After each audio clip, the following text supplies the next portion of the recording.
The night the elevator worked, nobody noticed. 4th floor. Hallway quiet. A man stood at his own door and did not go in. The light under it was on.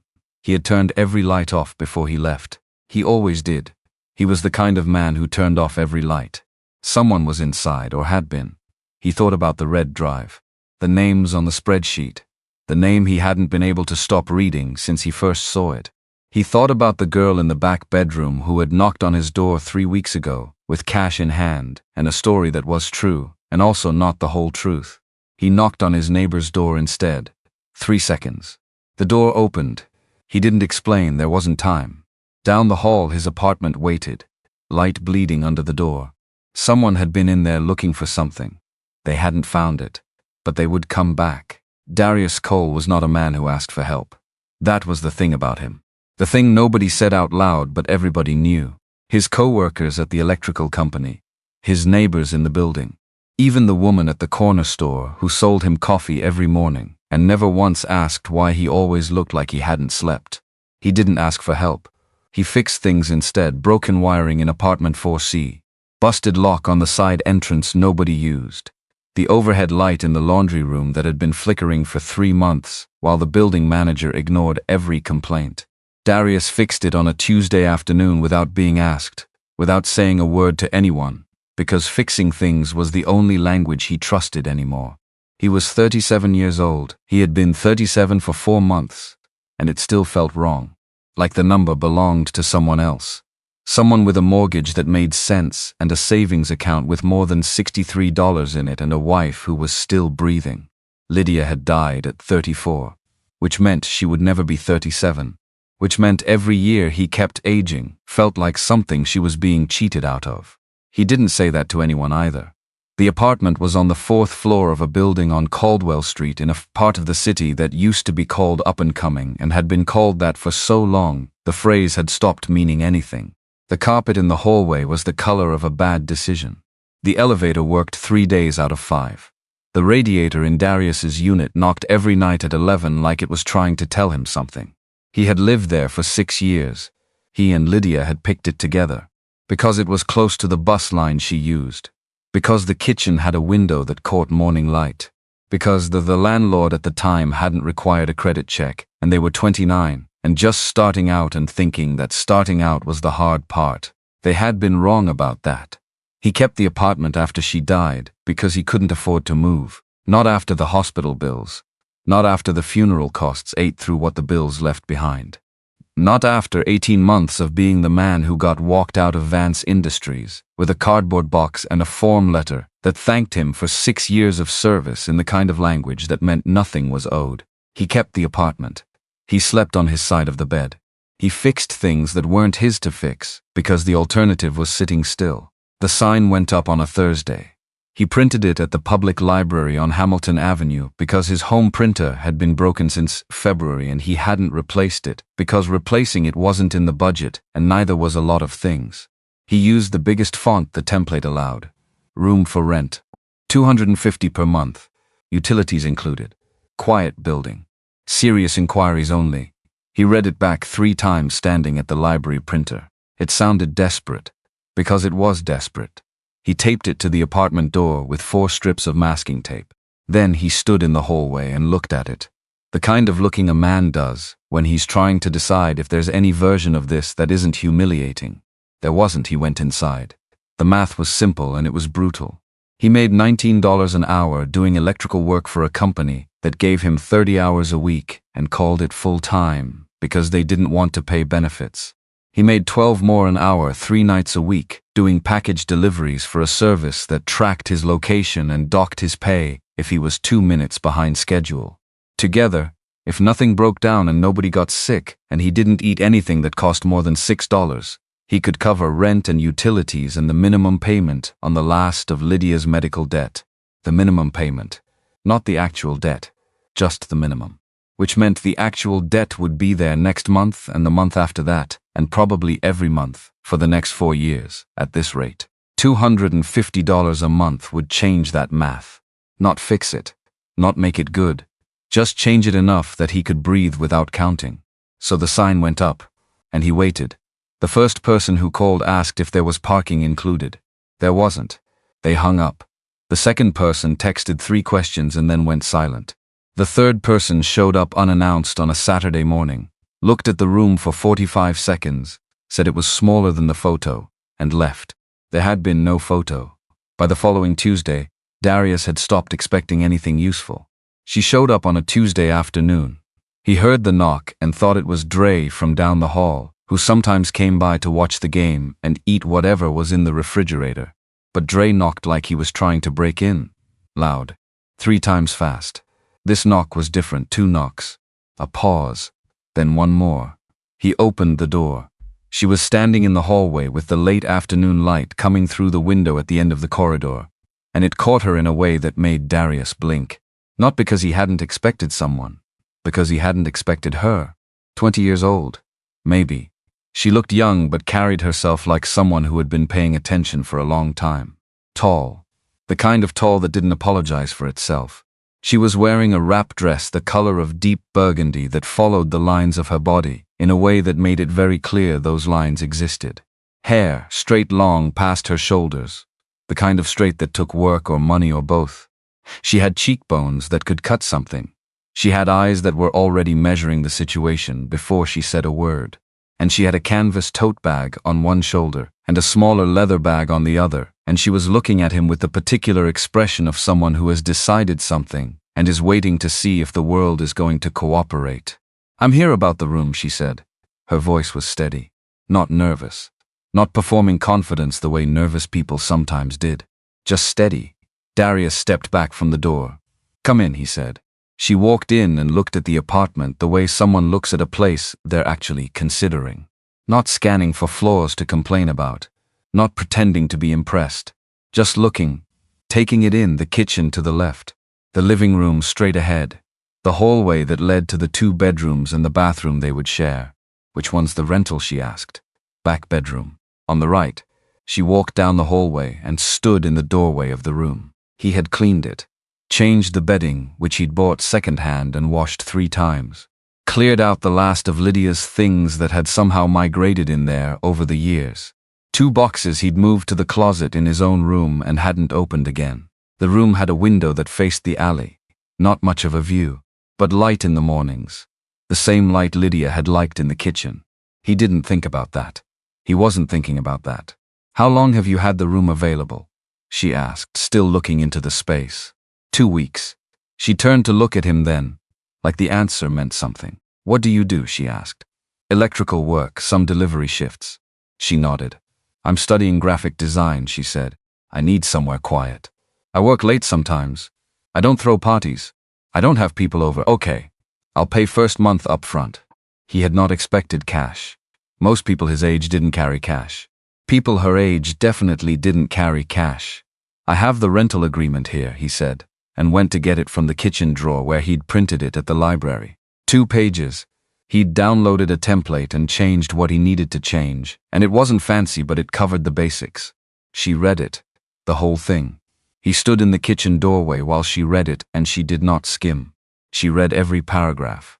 He found himself respecting that even though he didn't know her name yet. "This looks fine," she said. "Good.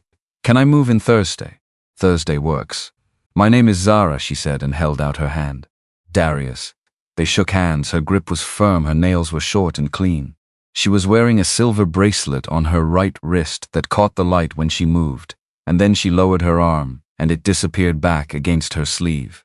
She reached into the leather bag and counted out $250 in crisp 50s and set them on the counter. "First month," she said. He looked at the money. He picked it up. He thought, "This is going to help." He thought, "I should not need this to help."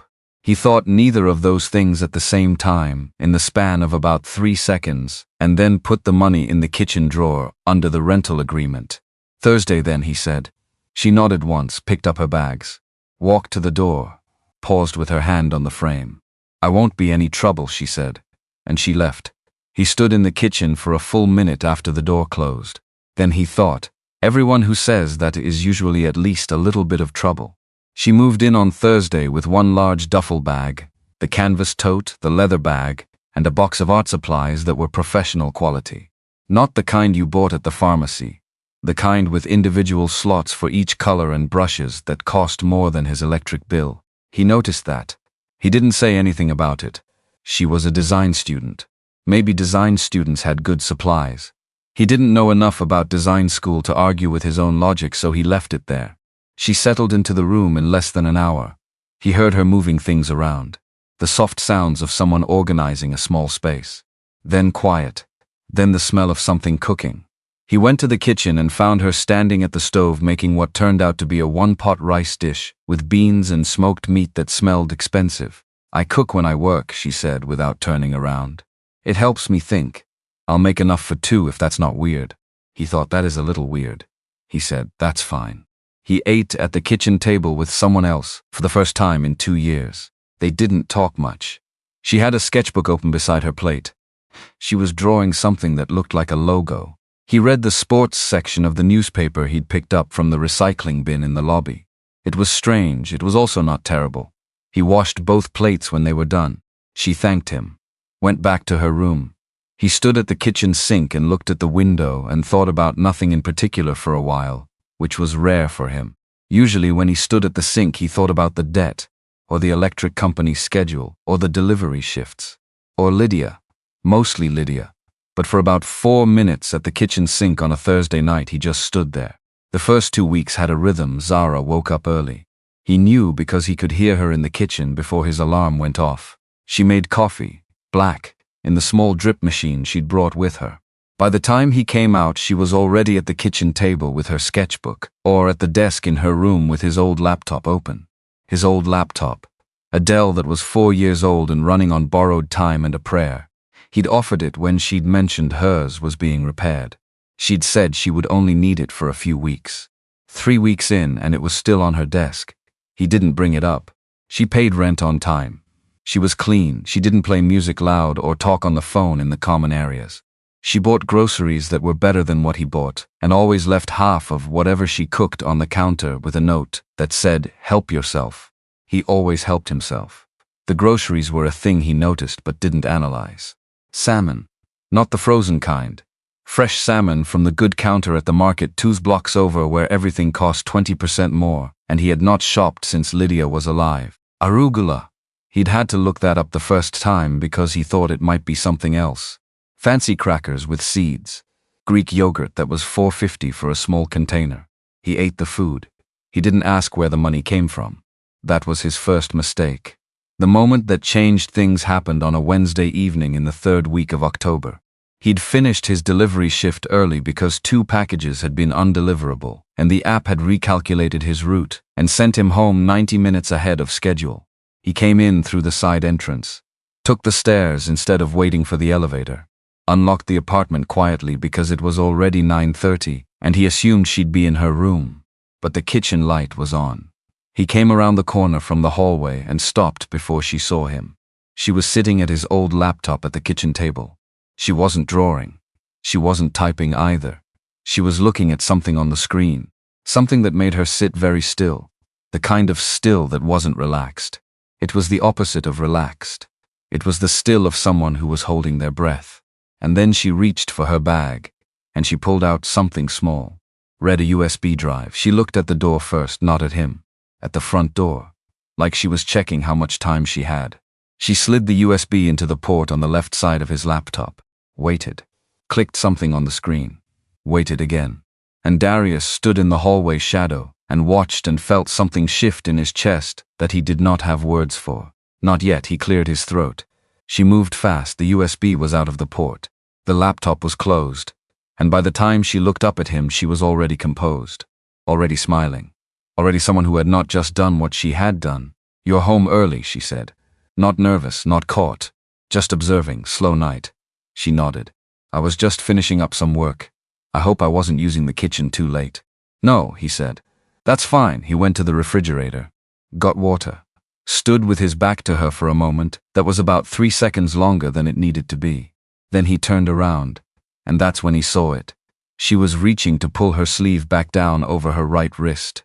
The motion was small, automatic, the kind of thing a person does 10 times a day without thinking. But her sleeve had ridden up when she reached across the table, and the bracelet was visible, silver, thin chain, with a small rectangular pendant engraved with a logo he would have recognized anywhere, a sharp V inside a circle, Vance Industries.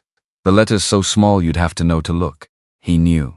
He stood by the refrigerator with a glass of water and looked at that pendant and felt the specific kind of cold that has nothing to do with temperature.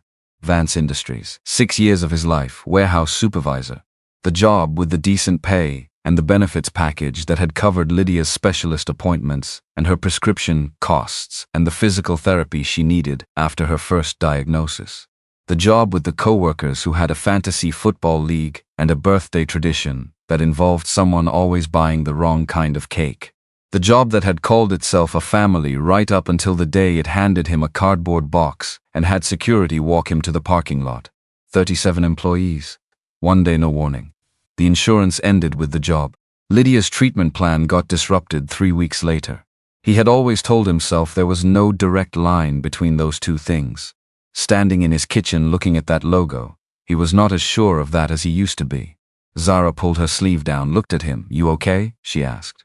"Fine," he said. His voice was even. He'd had a lot of practice keeping his voice even when he was not fine. "Good night," she said, and picked up her bag and went down the hallway to her room. He heard the door click shut. He stood by the refrigerator. The kitchen was quiet. The water in his glass had gone warm already. He set it on the counter and stood there for what was probably 4 minutes but felt longer, looking at the kitchen table where his old laptop was sitting closed, where a red USB drive had been plugged in and then removed, with the speed of someone who did not want to be caught. He thought coincidence. He thought Vance Industries is a big company. He thought logo jewelry was a thing people bought, people got as gifts. It didn't mean anything by itself. He thought, she specifically asked to use your laptop, and she does not have money problems, but she pays her rent in crisp 50s, and she buys salmon from the good counter, and she has leather bags that shed water like they're made of. Something that costs more than your monthly electric bill. He thought, stop. He went to his room. He opened the top drawer of the nightstand on his side of the bed. The letter was there. It was always there. He didn't keep it as a reminder. He'd kept it because he hadn't known what else to do with it. The envelope from Vance Industries, the kind with the clear plastic window, the kind that made what was inside look official and impersonal and final. Inside a single sheet of paper, the restructuring notice, the effective date, the line about Cobra continuation coverage being available for purchase. At the bottom, a signature, Roland Vance, CEO. The signature was practiced, the kind of signature that had been written so many times it had become abstract. Just a shape, just a mark that a human hand had made to indicate that another human's livelihood was over. Darius stared at it. Then he put it back in the drawer, closed it, sat on the edge of the bed in the dark for a long time. He did not knock on her door that night. He did not ask questions. He was a man who fixed things instead of asking questions. He needed to know what he was fixing first. The next morning she was in the kitchen when he came out. She made coffee and pushed a mug toward him without being asked. He drank it. She didn't bring up the night before. Neither did he. But he started paying attention. Not the way a suspicious man pays attention. Not obvious. He'd spent 6 years supervising a warehouse floor and learning to read the room without people knowing you were reading it. You noticed things. You catalogued them. You waited until the picture was clear before you made a move. So he noticed. He noticed that she always paid for things in cash and it was always exact and the bills were always clean. Not bank fresh exactly, but not wallet worn either. He noticed that the art supplies in her room were the professional grade kind he'd seen in the window of the expensive design shop on Mercer Street, where a single set of markers cost $65. He noticed that her leather bag, the smaller one, the one that went everywhere with her, was not a bag from a department store. The stitching on the strap was a pattern he'd seen in a magazine that Lydia used to read, in an advertisement for a brand where the bags started at $800. He noticed that she had never once mentioned her parents, or a roommate she'd had before, or any previous address, or a school she attended. He noticed that when he looked up graphic design programs in the city, there were 4 of them, and he had no idea which one she went to because he'd never asked and she'd never said. He noticed that when she used his laptop, she always closed it before she left the kitchen. Always. Even if she was just going to the bathroom. Even if she was coming right back. He noticed these things and he filed them, and he said nothing. Because he was good at being patient. Because the $250 was sitting in his checking account where it was supposed to be. Because she hadn't done anything wrong that he could name. Not yet. The Saturday at the market changed the texture of what he was noticing. He'd gone to pick up groceries in the late morning, same as he always did. He had his list. He had his coupons. He had a specific amount he could spend, and he'd done the math twice before he left the apartment. He went through the store in the order of the list, which was also the order of the aisles, because that was faster. He was in the checkout line. He put everything on the belt. The cashier rang it through. $47.12. He swiped his card. The machine paused the way it paused when it was thinking about rejecting the card. He looked at the screen. The screen said declined. He knew why. He'd been watching the account balance for 3 days, and he knew there was a timing issue between when his last paycheck cleared and when the automatic bill payment had gone out, and he had not expected both to happen in the same 48-hour window, but they had. The line behind him had 2 people in it. The cashier had the patient look of someone who had seen this before and was trying very hard not to make it worse. He started trying to think of what he could put back. The good coffee. The vegetables he'd added because he was trying to eat better. The I've got it, he turned. Zara was standing 2 people back in the line. He had not seen her come in, had not expected her to be there. She was wearing a fitted black dress and flat sandals, and she had the canvas tote on her shoulder, and she was already moving toward the front of the line. Zara, I've got it, she said again. She stepped to the terminal and tapped her card. Not a debit card with a bank logo on it. A matte black card with no visible branding on the front. The kind of card that did not need branding, because anyone who needed to know already knew. The machine didn't pause. The machine did not think about it. It approved $47.12. Just like that, the cashier's posture changed slightly. The way posture changes when the perceived status of the situation changes. She smiled differently. Thanked Zara in a different register than she'd used with Darius. He noticed that too. They walked home with the grocery bags split between them. It was 2.5 blocks. He carried the heavier bag. She carried the lighter one. They didn't talk for most of it. He waited until they were half a block from the building. Who are you? He asked, not accusing, just asking. The way you ask a question when you're fairly certain the answer is going to rearrange something. She didn't answer right away. She looked at the sidewalk for a few steps. I'm exactly who I said I am, she said. He waited. I'm just not exactly who you think I am. Which was not the same thing. And she knew he knew that. They went inside without saying anything else. That night she knocked on his bedroom door. He was sitting at the small desk in his room going over his finances. Not the actual numbers. He knew the actual numbers by heart. More like looking at them the way you look at a problem you have accepted but haven't solved. She knocked twice. Waited, come in. She opened the door and leaned against the frame. She was still in the dress from earlier. She looked at him and looked at the paperwork on the desk. And something in her expression shifted. Can we talk? She asked. That depends on what you want to talk about. She came in, sat on the edge of the desk chair across from him, folded her hands in her lap. She took a breath. My name is Zara Vance, she said. My father is Roland Vance. The room went very quiet. Darius looked at her for a long moment. Roland Vance, he said. CEO of Vance Industries. Yes, he felt the familiar cold again.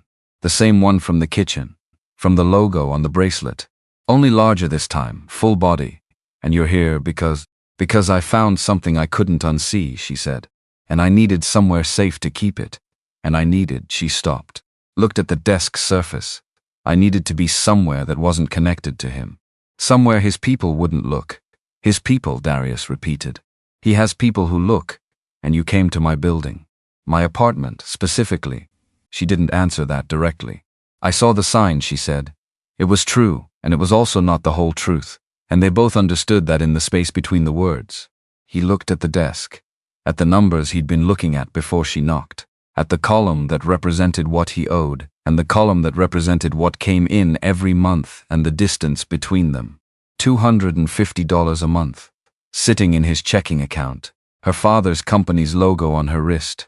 He looked back at her. The laptop, he said. The USB drive. She nodded again. What's on it? She reached into her pocket. Pulled it out. Set it on the desk between them. Red plastic casing, small enough to lose in a coat pocket, The word Clearwater written on it in permanent marker in her handwriting. Something that could end him, she said quietly. Darius looked at the drive on his desk. He looked at her. He thought, this is not a situation you fix with a wrench. He thought 6 years, he thought Lydia. Outside, the radiator knocked once at 11 o'clock, like it always did, like it was trying to tell him something. He did not touch the USB drive. Not that night. He sat across from her and looked at it and felt every year of the last 18 months sitting on his chest, and he said, I need you to tell me everything. She told him most of it. Roland Vance had built Vance Industries over 30 years into a logistics and real estate development company worth somewhere in the neighborhood of $4 billion. It touched warehousing, property management, infrastructure contracting. It employed people across 6 states. It had its own legal team, its own PR apparatus, its own charitable foundation with its name on a building at a regional university. It also had a project called Clearwater. Zara had found the file 3 months ago. She'd been in her father's home office, which she was not supposed to be in, looking for a charger cable, which she was allowed to say she'd been looking for if anyone asked. She'd found the charger. She'd also found a folder on his secondary laptop, the one he used at home, the one that wasn't the official company machine labeled simply Clearwater. Project status, do not copy. She had copied it, because she had recognized a word in the preview of the first document, a word that stopped her. The word was contamination. She'd read enough of that first document standing in his office in 5 minutes to understand that Clearwater was not a project she was supposed to know about. Then she'd gotten out of the room, made the copy onto the red USB drive, and spent the next 3 weeks feeling like she was carrying a live wire in her pocket.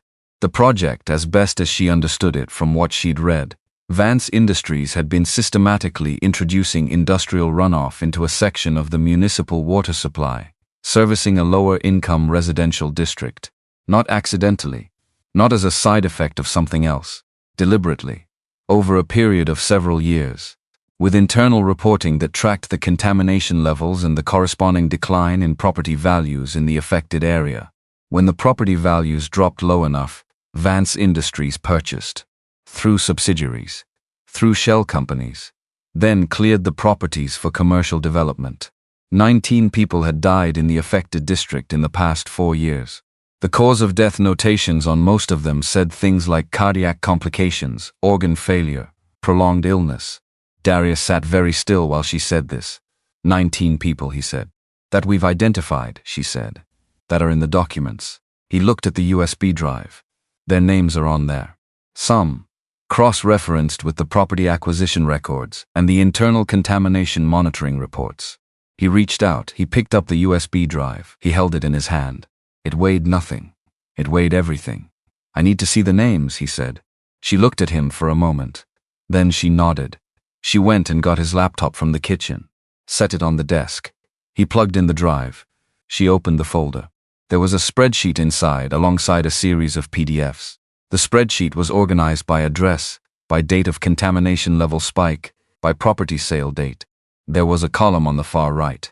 The header said, Associated mortalities confirmed. He scrolled. He read the names. He scrolled slowly because he was reading everyone. And then he stopped. Lydia Cole, age 34. Cause of death listed in the internal document as cardiac event secondary to prolonged heavy metal toxicity. Address, 4th floor, building on Caldwell Street, their address. His address. Lydia's address. He sat there and looked at her name on a spreadsheet that belonged to the company that had fired him, and he felt something tear open that he had been keeping very carefully closed for 2 years. Lydia had not died because her heart was weak. Lydia had been dying slowly for years because of what was in the water she drank, in their kitchen, from their tap, while he was at work every day, supervising a warehouse floor, earning the insurance that covered her appointments, never knowing that the appointments were for something that should never have been a diagnosis at all. She had not been sick.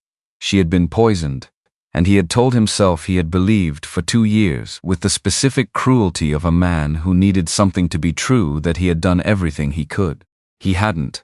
Not because he'd failed, because he hadn't known what he was fighting. Zara was watching him. He didn't look at her. He looked at Lydia's name on the screen until it blurred. Then he stood up. He crossed to the door of his bedroom and opened it. He stood holding the handle. I need you to get out of this room, he said. His voice was controlled in the way that only years of practice makes controlled. Not the apartment, just the room. Right now she stood. She didn't argue. She walked to the door and stopped beside him. Darius, not now. She left. He closed the door.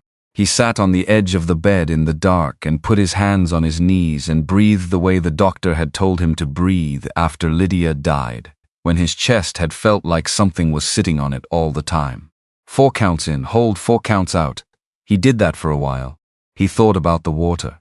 He thought about the glass of water he'd put in front of Lydia every morning with her medications.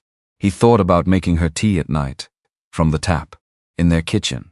He thought about the kidney specialist who'd said she was presenting unusually and he'd like to run additional panels, and then the job had ended, and the insurance had ended, and the additional panels had never happened.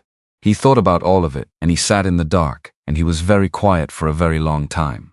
Across the hall he could hear her, the small sounds of someone who was trying not to make sounds. She was sitting in her room in the dark too, probably, waiting to find out what he was going to do. He did not know what he was going to do. He thought, her father did this. He thought, she came here knowing who I was. He thought, she came here knowing about Lydia. He thought, she looked me in the face for 3 weeks and made coffee and ate dinner at my kitchen table and did not say this. He thought, and still she sat in her father's office and read that file and copied it onto a red drive and walked away from everything she had and came here, to this apartment, to this building on Caldwell Street. Why here? Why him specifically? He did not have an answer for that yet, but he was going to need one. He got up. He went to the kitchen. He filled a glass with water from the tap, which was a reflex, which was what he always did. Then he looked at the glass, set it down, did not drink it. Stood in his kitchen, with the midnight sounds of the building around him, and the light over the stove on, because he'd never fixed the overhead, and thought, she is 20 years old, and she took something that could destroy a $4 billion company from her father's laptop, and she showed up at a stranger's door on Caldwell Street. And whatever else that was, it was also something. He turned off the light over the stove. He went to his room. He lay down on his side of the bed and looked at the ceiling. Outside, a car alarm started and then stopped. The radiator knocked once more. And Darius Cole, who was not a man who asked for help, lay in the dark and understood for the first time that this was not a situation he could fix alone. He made coffee at 5 in the morning. Not because he'd slept and woken up, because he hadn't slept and needed something to do with his hands. The kitchen was dark, except for the light above the stove. He stood at the counter and listened to the coffee drip and thought about Lydia's name on a spreadsheet. Column header, associated mortalities confirmed. Her name in a cell. Her address. Her age. Her cause of death explained in language that a corporation used when it was tracking the consequences of something it had done on purpose. He poured a cup. He did not drink from the tap. He hadn't drunk from the tap since last night. He'd filled a bottle from the filtered pitcher in the refrigerator instead, and that was a small thing and also not a small thing at all. At 5:47 he heard her door open. Zara came down the hallway slowly. She was still dressed. Same fitted black dress from yesterday, which meant she hadn't slept either. Her hair was pulled back now, a low straight ponytail that made the angles of her face sharper. She had the leather bag on her shoulder, the canvas tote in her hand. She was packed. Not completely, but enough. She stopped when she saw him at the counter. I'll go, she said, flat, not asking, just stating what she'd decided in the night. He looked at her. Sit down, he said. She didn't move. Zara, sit down. She set the bags by the hallway entrance, came to the kitchen table and sat in the chair she always used, the one closest to the window. He brought 2 mugs of coffee and set one in front of her and sat across. They looked at each other. When did you know about Lydia? He said. She wrapped both hands around the mug. Before I came here, she said. He had suspected that. Hearing it confirmed was a different thing. Her name is in the document, Zara said. Her address. I saw your rental listing. Same building. She stopped. I didn't plan this the way you're thinking. I wasn't calculating. I just saw her name and then I saw your address and I thought, what? I thought you deserved to know. He looked at the table surface. You could have told me that on day 1, he said. I know, why didn't you? She was quiet for a moment. Because I didn't know if you'd go straight to a lawyer or a reporter, and I needed time to organize what I had. And because she stopped again. Looked at the mug. Because every time I tried to figure out how to start that sentence, I couldn't find the beginning of it. He understood that more than he wanted to. He picked up his coffee. Tell me everything else, he said. Not just the file. Everything. So she did. She told him that she'd grown up inside Vance Industries the way some people grow up inside a church. Her father talked about the company at dinner, at birthdays, at her school performances when he showed up, which was not always. She had understood from very young that the company was the most important thing in his life, and that her job was to not compete with it for his attention in ways that caused inconvenience. She had been good at that job, she was smart and self-sufficient, and she did not require much maintenance. She went to the right schools and did well and never ended up on the wrong page of anybody's life. She had been, by most external measures, fine, but she had always paid attention. That was the thing about growing up in a house where nothing is explained to you. You get very good at reading what isn't being said. Who her father tensed around. Which phone calls made him leave the room? Which names on the company org chart were never mentioned in family conversation, but appeared constantly in the documents she wasn't supposed to see? Brennan Lott's name appeared constantly. Chief Legal Officer. 49 years old. Calm in a way that registered differently from her father's calm. Roland Vance was controlled because he was confident. Brennan Lott was calm because nothing surprised him, because he'd already anticipated it, because he'd already planned for it. She had never liked Brennan Lott. She'd started looking into Clearwater, but because she'd heard the word twice in conversations she wasn't supposed to hear, and the second time Brennan Lott had looked up from the phone and seen her in the doorway and smiled at her in a way that made her go cold. When she found the file, she understood why. How long had Clearwater been running? Darius asked. The documents go back 7 years. 7 years. He had lived in this building for 6. He had drunk from this tap for 6 years. Lydia had been drinking from it for 6 years, making her tea, filling the pot for pasta, running water for a bath on the nights when her back was bad and the heat helped. 6 years. The internal reports tracked contamination levels quarterly, Zara said. Her voice was even. She had clearly gone over this enough times in her own head that she could say it without the words breaking. They knew exactly what was in the water, and they kept it in a spreadsheet alongside property value assessments. A spreadsheet, Darius said. Yes, they put it in a spreadsheet. They tracked everything, it was. She paused. It was very organized. He didn't say anything, because there were no words for what it meant that 19 people had been killed in a manner organized enough to fit into a quarterly report. When I took the drive, Zara said, I knew I couldn't stay. He would have noticed eventually. And Brennan, she stopped. Brennan notices things faster than my father does. So you left. I took what cash I had, left everything else. I couldn't use my credit cards because they're tied to his accounts, and he'd see the location within an hour. I had about $800, and the drive and the clothes I could fit in a bag. He looked at her. $800. The crisp 50s. The exact change, the grocery store, he said. My emergency card, she said quietly. I have one account he doesn't know about. I've had it for 2 years. She looked at the table. I had a feeling I might need to leave quickly someday. So she'd planned for it. 2 years ago, a 20-year-old woman had opened a private bank account because something in her father's house told her to prepare an exit. He thought about what it took to grow up that way. He didn't say that either. The card isn't connected to anything with the Vance name, she said, but I can't use it often. If he has someone looking, does he? She looked at him directly. I'm sure of it, she said. He leaned back in his chair. This was the part where a reasonable man would tell her to leave. To take her USB drive and her emergency account and her complicated situation out of his apartment and into someone else's orbit. He had enough going on. He had enough debt and enough grief and enough of the specific exhaustion that came from working 60 hours a week just to stay in place. He sat with that thought. He sat with Lydia's name in the spreadsheet. He drank his coffee. You need to eat something, he said. She blinked. What? You've been up all night and you're about to either fall apart or make a bad decision, and both of those go worse on an empty stomach. She looked at him like he'd said something in a language she didn't quite speak. I'll make eggs, he said, and stood up. That was not a decision about forgiveness, or trust, or any of the large things that needed to be decided. It was just eggs, and she needed to eat, and so did he. They sat at the kitchen table on a Thursday morning, and ate scrambled eggs, and did not solve anything, and did not pretend they were going to. but they sat at the same table, and that was something. The next 3 days were harder than the night had been. Because the night had been shock. The days after were reality. Darius went to work. He went to his electrical jobs and his delivery shifts, and he came home and she was there, at the table on his laptop, making food she left on the counter.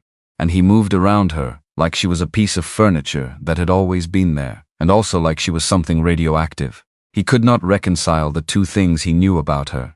The woman who had sat at his kitchen table for 3 weeks making coffee and drawing in her sketchbook, and the woman who had come to his building knowing his wife's name was on a list of people her father's company had killed. Both were true. That was the problem. On the first day he did not speak to her beyond what was necessary. On the second day he didn't speak to her at all. On the second night he went into his room and opened the nightstand drawer and took out Lydia's journal. He hadn't opened it since she died. It had been in the drawer since the hospital. A nurse had handed it to him with her other personal effects. A small notebook with a green cover that Lydia had carried in her bag for the last 2 years of her life. He had not read it because reading it had felt like a door he couldn't come back through. He opened it now. The handwriting was Lydia's, small and even, looping on the capital letters the way she did. He read slowly because he needed to. Most of it was ordinary. Things she was thinking about, a recipe she wanted to try, a conversation she'd had with her friend that made her laugh, notes about how she was feeling on given days, and then scattered through were the things he had not known. Descriptions of headaches that had lasted for days at a time, notes about a metallic taste she couldn't explain. A passage from 14 months before she died. Water has been strange lately. Like something's off, asked Darius if he noticed. He said no. Maybe I'm imagining it. Probably imagining it. He stopped. Read that again, she had asked him. He had said no. He had said no because he hadn't noticed. Because whatever was in that water was doing to her body what it wasn't doing to his, or was doing to his more slowly, or was doing to his in ways that hadn't registered yet. He had said no, and she had written probably imagining it. He closed the journal. He sat with it on his knees in the dark. He was not a man who cried easily. He had cried twice since Lydia died. Once at the funeral when Dre had put a hand on his shoulder and said, "I got you." Just that, nothing else. And something in the simplicity of it had broken through. Once in the car driving home from the hospital that first night when he'd sat in the parking garage for 20 minutes because he couldn't figure out how to put the car in reverse and drive away from a place where she still was. He didn't cry now. He sat with the journal on his knees and breathed through it, and when the breathing had done what it was going to do, he went to her door and knocked. She answered fast. She'd been awake. "I have a question," he said. She waited. "Did you know about this building specifically?"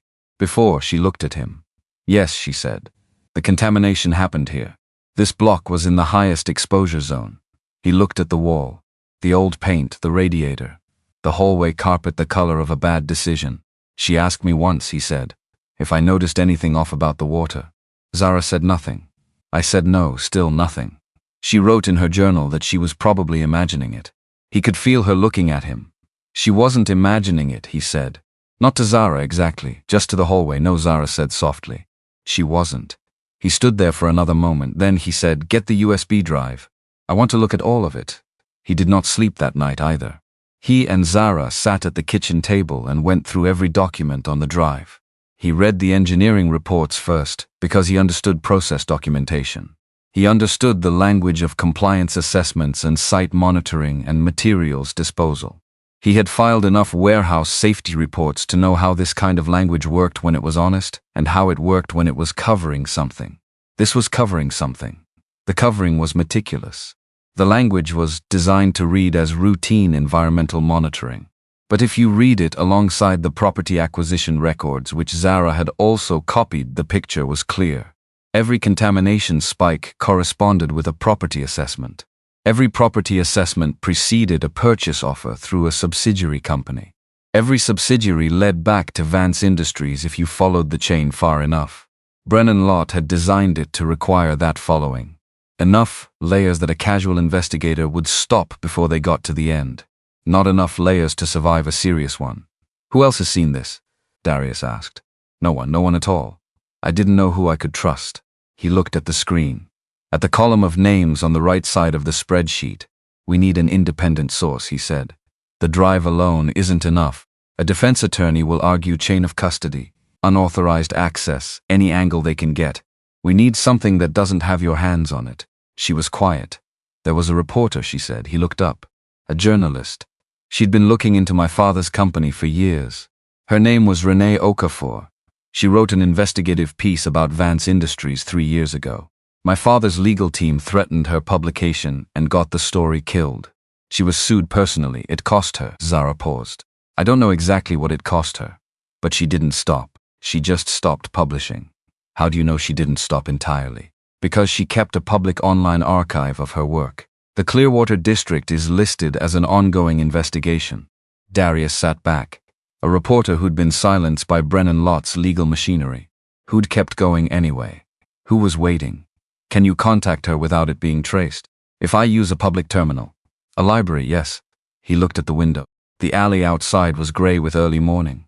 We do that today, he said. And we make copies of everything on that drive before we do anything else. 3 separate backups, different devices. She looked at him. We, she said. He looked back. We, he said. Because he was not a man who asked for help. But he was also not a man who walked past something broken without doing something about it. And this was something broken. This was broken in a way that had taken Lydia from him before either of them understood what was happening. So yes, we. He bought 3 flash drives at the pharmacy on the corner that morning. The cheap kind. 8 gigabytes each, enough. He copied the entire contents of the red drive onto all 3. One went into his winter jacket pocket, the inside zipper compartment that he never used. One went into the back of the kitchen drawer under the lease agreement. One he wrapped in a cloth and put in a box of electrical supplies in the hall closet. He held the red drive and looked at it. He gave it back to Zara. That's yours, he said. Keep it on you. She put it in the leather bag. That afternoon, she went to the public library on Hamilton Avenue, the same one where he'd printed the for rent sign. She used a terminal in the back row and composed an email through a temporary address she created on the spot. She sent it to the contact form on Renee O'Connor's archived website. She did not say who she was. She said she had documentation of Project Clearwater and that she could verify her identity to any level required. She sent it and came home and they waited. Renee O'Connor responded in 40 minutes. The response was 3 words: when and where. She was a woman who had been waiting for this for a long time. They agreed to meet the following evening. Neutral location. Public enough that it was safe. Private enough that they could talk. That night Darius made dinner. Not because it was his turn or because he'd planned to. Because doing something with his hands helped him think, and he needed to think. He made rice and a slow-cooked stew the way his grandmother had taught him. He filled the pot from the filtered pitcher. Every time he went near the tap, he felt it. Not fear exactly. Awareness. The specific weight of knowing something that changes how you see a thing you took for granted. Zara sat at the kitchen table and watched him cook. You don't have to do this, she said. I know. You could still walk away from it. Give me back the drive and I'd leave and you could. I could what, he said. She didn't finish the sentence. Because they both knew what the end of it was. He could go back to working 2 jobs and carrying the debt and telling himself Lydia had died from something nobody could have prevented. He could go back to believing the lie that had been built for him to believe. He stirred the pot. My grandmother used to say, he said, that the worst kind of thief is the one who takes something and makes you thank them for it. Zara was quiet. Made me feel like I should have worked harder. Saved more. Like if I'd done something different, she'd still be here. He tasted the stew, added salt. I spent 2 years thinking that, Darius. I'm not saying it to make you feel bad, he said. I'm saying it because it's gone now. That particular version of it. And something else is there instead, and I'd rather do something with it than sit with it. She looked at him for a moment. Then she picked up her sketchbook and started drawing. He finished the stew they ate. It was still strange. It was also something he didn't have a word for yet. Something that was not terrible. In the middle of everything that was terrible. The thing about Brennan Lott was that he was patient. Darius would learn this in pieces, but the first piece came the next morning. He was leaving for his electrical shift when he noticed the car. A dark blue sedan parked across from the building entrance. Not unusual on that block. People parked there all the time. But this one was the same car that had been there yesterday morning. He remembered because he'd thought the front left tire looked low, and had wondered if the owner knew. Today the tire was fine, but the car was in the same spot, and the man in the driver's seat was not looking at his phone, was not eating, was looking at the building entrance with the quality of attention that a person pays when they're looking for something specific. Darius didn't stop walking. He didn't look at the car longer than a passing glance. He walked to the corner, turned, went 2 blocks north, then circled around. From the other side of the block, he could see the car's rear plate. He memorized it. Then he called in late for his shift, first time in 14 months, and went back upstairs. Zara was at the kitchen table. Blue sedan, he said. Dark, drivers watching the front entrance. She went still. Since when? At least yesterday. Maybe before. She pressed her fingers against her mouth. Brennan, she said. Just that. Not your father. My father would send someone to talk to me. Brennan would send someone to watch first. She stood up, moved to the window at an angle where she could see the street without being seen from below. He's not collecting me. He's locating the drive. Darius thought about that. Does he know what you copied? He knows I was in the home office. He knows something is missing. He doesn't know exactly what or how much. She stepped back from the window. He'll know soon. How soon? My father will audit the laptop eventually. When he realizes what's gone. She stopped. Brennan will know everything that's on that drive. Darius looked at the hallway closet where one of the backup drives was sitting in a box of electrical supplies. He thought they needed to move faster than he'd planned. He pulled out his phone. He texted Dre, "You working today?" Dre texted back in 30 seconds, "Day off, why?" Darius typed, "Need your eyes on something. Come by." Dre was at the door in 7 minutes. That was the thing about Dre. He didn't ask a lot of questions before showing up. He asked them after. He came in, looked at Zara, looked at Darius, looked at Zara again with the expression of a man filing information. "Dre," Darius said, "this is Zara. She's been renting the back room." "I know who she is," Dre said. "I live down the hall." "What I need," Darius said, "is for you to go back to your apartment and tell me whether the man in the dark blue sedan is still there in an hour." Dre looked at him for a moment. "You in trouble?" Dre said. "Working on it," Darius said. Dre nodded. That was enough for him. He went back to his apartment. Darius turned to Zara. "Tonight," he said. "We need to meet Renee O'Connor tonight. Not tomorrow." She nodded, and before we go, he went to the hall closet, came back with the 3rd backup drive, handed it to her. "This goes somewhere that isn't this apartment." She took it. "I'll put it in a safe deposit box," she said. "The bank account he doesn't know about. I can open a box with that. Do it before tonight." She was already reaching for her leather bag. He watched her move through the apartment, the straight fall of her hair, the purposeful set of her shoulders, and he thought about the 20-year-old woman who'd opened a private bank account 2 years ago because something in her bones told her she would need an exit one day. He thought, she has been preparing for this her whole life, without knowing that's what she was doing. He thought, that is not nothing. He thought, that doesn't make any of the rest of it simple. He thought, nothing about this is simple, and he needed to stop expecting it to be. She left. He made a 3rd cup of coffee. He stood at the kitchen window and looked at the alley and thought about what came next. Because what came next mattered. The drive was evidence of something that had killed 19 people. That had killed Lydia. That had been organized and monitored and tracked in quarterly reports by people who had looked at those 19 names the way a business looks at a line item. And Brennan Lott was sitting in a dark blue sedan across the street running his own clock, which meant their clock was already running, which meant tonight was not too soon. Tonight might already be late. Dre knocked twice at noon.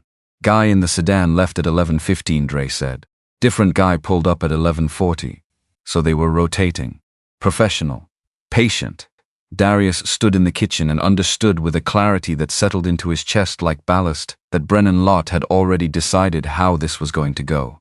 The only question was whether Darius was going to let him be right. He pulled out his phone. He texted Zara, "How long at the bank?"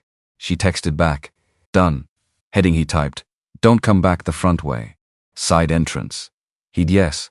Another pause. Then "On my way." He put the phone in his pocket. He went to the window. The second car was there. Different make. Same posture in the driver's seat. Same quality of attention. He stood and looked at it. He thought about Lydia, asking him once if he'd noticed anything off about the water. He thought about what he'd said. He thought, "I notice now," he thought. I notice everything now. And then he went to get ready. Because tonight they were going to meet Renee O'Connor. And after that nothing was going to be quiet anymore. Renee O'Connor was not what Darius had expected. He had expected someone brittle. Someone who had been through the legal machinery of a $4 billion company's retaliation and come out the other side worn thin. Someone cautious. Someone who would need convincing. She was none of those things. She was 51 years old and she walked into the back corner of the diner on Merchant Street like she owned the square footage. Short natural hair. Reading glasses pushed up on her forehead. A canvas messenger bag that had seen a decade of use. She sat down across from them and looked at Zara first. Then at Darius. Then back at Zara. "You're Roland Vance's daughter," she said. "Not a question, yes," Zara said. Renee looked at her for a long moment. The kind of look that is measuring something without being unkind about it. "How much do you have?" she said. Zara reached into her leather bag and set the red drive on the table between them. Renee did not touch it. "What's on it?" she said. "Engineering reports going back 7 years. Quarterly contamination monitoring data. Internal communications about property value assessments in the affected zone. Acquisition records through subsidiary companies." Zara paused. "And a spreadsheet." "What kind of spreadsheet?" "The kind that lists names." Renee was quiet. 19 names, Darius said. Renee looked at him then. Really looked. Like she was placing him somewhere. "You live on Caldwell Street," she said. "4th floor," he said. 6 years. She understood what that meant without him saying the rest of it. He could see it move through her face. Not pity. Something more like recognition. The look of someone who has been collecting facts about a tragedy for 3 years and just watched one of those facts become a person sitting across from her in a diner booth. She picked up the drive. "I need to see it," she said. Zara pulled out a small laptop from the canvas tote. Set it on the table. Renee plugged in the drive and read for a long time. Neither Darius nor Zara talked. The diner moved around them. Coffee refilled. Plates cleared. Nobody paid attention to a woman reading something on a laptop in a corner booth. Renee read for 40 minutes. Then she closed the laptop. She folded her hands on the table. "I have a source," she said. "Independent. A former environmental engineer who worked inside Vance Industries for 11 years. He tried to file an internal complaint about the Clearwater district contamination 4 years ago. He was given a settlement and a non-disclosure agreement and walked out the same day." Darius thought about that same day. They walked him out before lunch. "He signed the NDA?" Darius asked. "He signed it," Renee said. "But NDAs don't cover criminal activity. That's a legal principle his current attorney has confirmed. If there is a federal investigation, his testimony is admissible regardless of what he signed." "He'll testify," Zara said. "He's been waiting for someone to bring him something that makes it worth the risk." Renee looked at the drive. "This is that something." Darius sat back. So there was a witness. There had always been a witness. Sitting somewhere in this city, waiting, because Brennan Lott's legal machine had not been able to buy what it needed to buy from everyone. He thought, things survive underground longer than the people burying them expect. "The drive alone has problems," Renee said. "You know that." "Chain of custody," Darius said. "And the access question." "She took it from a private machine without authorization." "It's my father's house," Zara said. "That argument has limits in a federal proceeding. A defense attorney will push hard on it." Renee looked at Darius. "Your testimony is different. You're a victim. You have the journal entries. You have your wife's medical records. And if they show what I think they show, a forensic toxicologist can connect those records to the contamination data independently." Darius went still. He had not thought about the medical records. He had the paperwork from every appointment, every lab result, every specialist's note. He had kept it all in a file box in his closet, because he hadn't known what else to do with it, and throwing it away had felt wrong. He had thought it was grief. He had not thought it was evidence. "Her records will show the elevated levels," Renee said. "Combined with the engineering data and my source's testimony, the drive becomes corroborating documentation, not the sole foundation. The defense still fights it, but they fight it from a weaker position." She was organized. She had been thinking about this for 3 years. "I need copies of everything on the drive," she said. "Independent copies on my equipment tonight." "Done," Darius said. He looked at Zara. She nodded. They stayed in that booth for 2 hours. Renee asked precise questions and wrote precise notes. She did not write anything down that could identify Zara by name. She used initials, abbreviations, a shorthand that apparently only she could read. She had done this before. The caution was practiced. When they left, they went out through the diner's back entrance. Renee's suggestion. Because the men sitting in rotating cars outside Darius's building were not the only precaution a man like Brennan Lott would take. He thought of things other people didn't think of. That was the problem. They walked back separately. Renee went her way. Zara went 2 blocks east and came around through the alley. Darius went straight back and nodded to the man in the car as he passed, the same way he nodded to anyone on that block, casual, unremarkable, a man coming home from wherever men like him came home from at 9 in the evening. He went upstairs. He made tea from the filtered pitcher. He thought, tomorrow this starts moving in a direction that doesn't stop. He was right about that. The break-in happened on a Thursday, 4 days after the diner meeting. 3 days after Renee had made contact with her source, the former engineer named Warren Galt, and confirmed he would speak to federal investigators if a formal inquiry was opened. 2 days after Darius had pulled Lydia's medical file box from the closet and gone through every document with a yellow highlighter, marking every lab result that showed elevated metal levels, every notation from the kidney specialist about unusual presentations, every date. He had filled 4 pages of a legal pad. He had sat on the kitchen floor surrounded by medical records that looked completely different now than they had every other time he'd looked at them. Different not because the papers had changed, because he finally understood what they were saying. They were saying, this should have been caught. This should have been flagged years earlier. The indicators were there from the beginning, and they presented as disease, because that's what happens when a body fights something slow and invisible that it cannot identify as an enemy. He had photocopied everything. 1 set went to Renee. 1 set went into the safe deposit box at Zara's bank alongside the 3rd backup drive. He kept the originals in the file box and put the box under his bed. Then on Thursday evening he and Zara went to meet Renee again. Different location. A parking garage on 5th, level 3. Because Renee had asked them to bring Warren Galt's contact information in a format she could hand directly to the federal investigator she'd been in quiet communication with for 6 months. The meeting took 45 minutes. When they came back to the building, the side entrance was open. Not broken open, just open. The latch was not engaged, which was wrong because Darius had closed it on his way out, and he had a habit with doors, the same way he had a habit with locks and light switches. The practical habit of a man who fixed things and understood what happened when you didn't maintain them. He put his hand on Zara's arm. She stopped. He looked at the door. Then he looked at her. She understood. They went in through the front entrance instead. Up the stairs. Darius went first. When they got to the 4th floor, he stopped at the end of the hallway. His apartment door.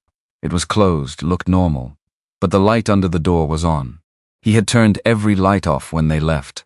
He knew this because he turned off every light when he left. Always. Because electricity cost money, and because his grandmother had told him at age 7 that leaving lights on was how you wasted things that mattered, and he had never stopped hearing her voice about it. Every light off. But the light under the door was on. He looked at Zara. She had gone very still beside him. He thought, someone is in there. He thought, or someone was. He thought, the drive is in her bag. The backups are either in the closet or under the bed or in the bank. This is fine. We planned for this. Except his hands were doing the thing they did when the situation was not fine, tightening up, knuckles feeling the cold from the hallway air, which meant his body knew something his brain was still catching up to. He knocked on Dre's door. 3 seconds, Dre opened it. Darius said quietly, call the police. Tell them you heard something in my apartment. Don't say my name. Dre looked at him, then at Zara. Then at the apartment door down the hall. On it, he said. He went back inside. Darius heard him on the phone, calm, describing a sound. A neighbor's apartment. 4th floor. He wasn't sure if someone was in there. Could someone come check? Darius and Zara waited in the stairwell. 6 minutes. 2 officers came up. Darius stepped out, explained he was the tenant, that he'd come home and the light was on when he'd left it off, that the side entrance downstairs had been unsecured. They went in with him. The apartment looked fine at first. Kitchen normal. Living room normal. Zara's room door ajar, but she hadn't closed it when they left, so that meant nothing. Then one of the officers looked at the desk in her room. The laptop was open. Darius had left it closed. He was certain of that with the same certainty he had about the lights. He closed things when he left rooms. He had done that since he was 7 years old. He was 37 now. 30 years of closing things when he left rooms. The laptop was open. The screen was dark, gone to sleep, but the power light was pulsing steady. On awake. Recently used. Whoever had been here had opened the laptop looking for the drive, and found nothing. Because the drive was in Zara's bag on her shoulder right now. Because Darius had made 3 copies and distributed them before any of this started. Because he was a man who fixed things, and the first step in fixing anything was understanding how it could break. The officers found no one in the apartment. No sign of forced entry, which meant the building manager's key, or a key acquired from someone who had access to the building manager's key, which meant Brennan Lott had resources inside this building, or had acquired them, which was the kind of thing that was not surprising, and was also enraging. They filed a report. They left. Darius stood in the kitchen after the door closed. Zara was leaning against the counter. They looked at each other. "He knows we don't have it here," Darius said. "Which means he'll move differently now," she said. "How?" She thought about it. "He'll go to my father," she said. "And my father will come." Roland Vance came the following night. He came alone, no security, no lawyers, no advance notice. Just a knock on the door at 8:40 in the evening. 2 knocks, a pause, one more, and Darius opened it and found Roland Vance standing in the hallway in a charcoal suit that cost more than Darius's monthly rent, looking at him with the measured expression of a man who had never once in his life needed to force anything. He had simply arrived, and expected the rest to follow. Darius looked at him. Roland Vance was 58 years old and carried it well. Silver at the temples. The build of someone who had kept himself in good shape because appearance was a component of authority. He had Zara's eyes, Darius noticed, same shape. Different temperature. "Mr. Cole," Roland said. His voice was calibrated. Steady. The voice of a man who gave presentations to board members and never lost the room. "Mr. Vance," Darius said. Neither of them moved for a moment. "May I come in?" Roland said. It was phrased as a question. It was not a question. Darius stepped back from the door. Roland came in, looked at the apartment with the brief comprehensive sweep of someone cataloging a space. Not contemptuous exactly. More like the automatic assessment of a man who measured everything in terms of value and was doing it now without being able to stop himself. Zara was standing in the hallway entrance. She had heard the knock. She had positioned herself there. She was wearing the burgundy wrap dress again, the one from the day she'd arrived. Darius didn't know if that was intentional. It might have been. She was the kind of person who thought about things like that. Father and daughter looked at each other. Whatever they had been to each other in a life before this moment was visible in the space between them. Not warmth exactly. Something more complicated.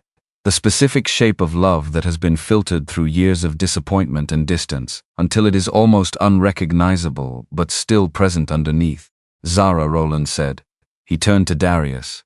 "I would like to speak with my daughter privately," he said. "This is my apartment," Darius said. "There's no privately here." Roland held his gaze for a moment. Then he moved to the kitchen table and pulled out a chair, sat. Set his hands flat on the table surface with the deliberateness of a man, indicating that he was prepared to be reasonable. He reached into his inside jacket pocket, set an envelope on the table. Looked at Darius. $40 million, he said. Structured settlement. Paid through a third party to eliminate tax complications.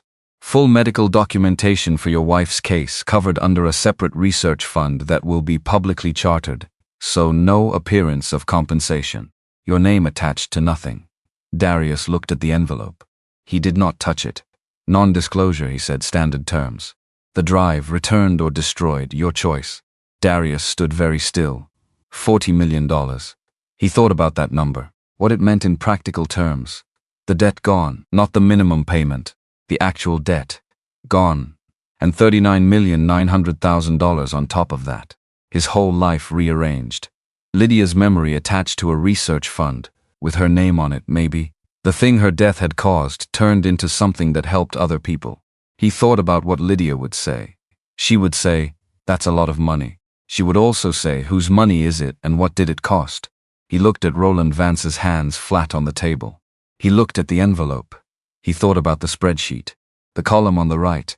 The 19 names, number 7. The quarterly reports that tracked contamination levels the same way a business tracked inventory. He looked up. No, he said. Roland did not react. Like he had expected this first. Mr. Cole, you don't have enough money, Darius said. Not for what you're buying. I'm offering, I know what you're offering. He leaned forward slightly. Lydia doesn't have a price. The other 18 people on that list don't have prices. And I'm not going to be the man who makes them disappear for the one who put them there. Roland looked at him for a long moment. Then he turned to Zara. The measured expression slipped. Just slightly. The first slip of the night. Do you understand what you're doing? He said to her. Not to Darius, to her. Yes, she said. You're going to take down everything I built. For this, he gestured around the apartment. Not cruelly, almost sadly. For a man you've known for 6 weeks. 7, she said. Zara, I'm not doing it for him, she said. Her voice was steady in a way that cost her something Darius could see it costing her. The set of her jaw. The way her hands held still at her sides. I'm doing it because I read a document in your office that had 19 names in it, and one of them was a woman who drank poison water for 6 years, while you tracked the contamination levels in a spreadsheet. Silence, the building around them, the radiator, the ambient sound of a city at night. Roland looked at his daughter. I didn't make those decisions alone, he said. I know, she said. But you signed them. Something moved in his face. Not guilt exactly. More like the recognition of a thing that had been waiting to be named. He stood. He picked up the envelope. He put it back in his jacket pocket. He looked at Darius one more time. The look lasted a few seconds. Darius held it. You understand what happens next, Roland said. Yes, Darius said. Roland walked to the door. And that's when Dre stepped out of the apartment across the hall.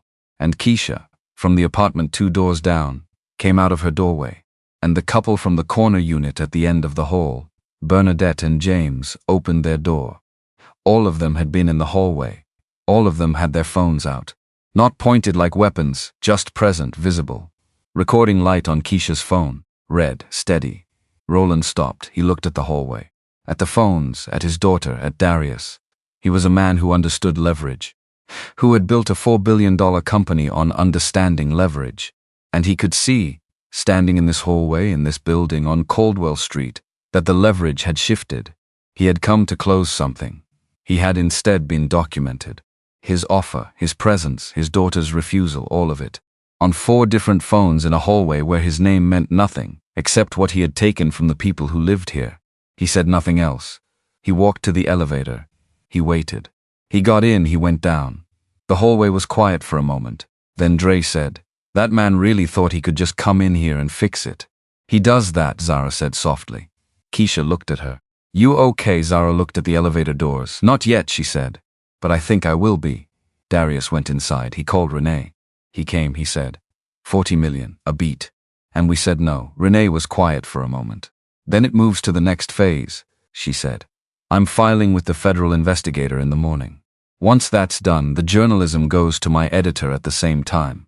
Simultaneous.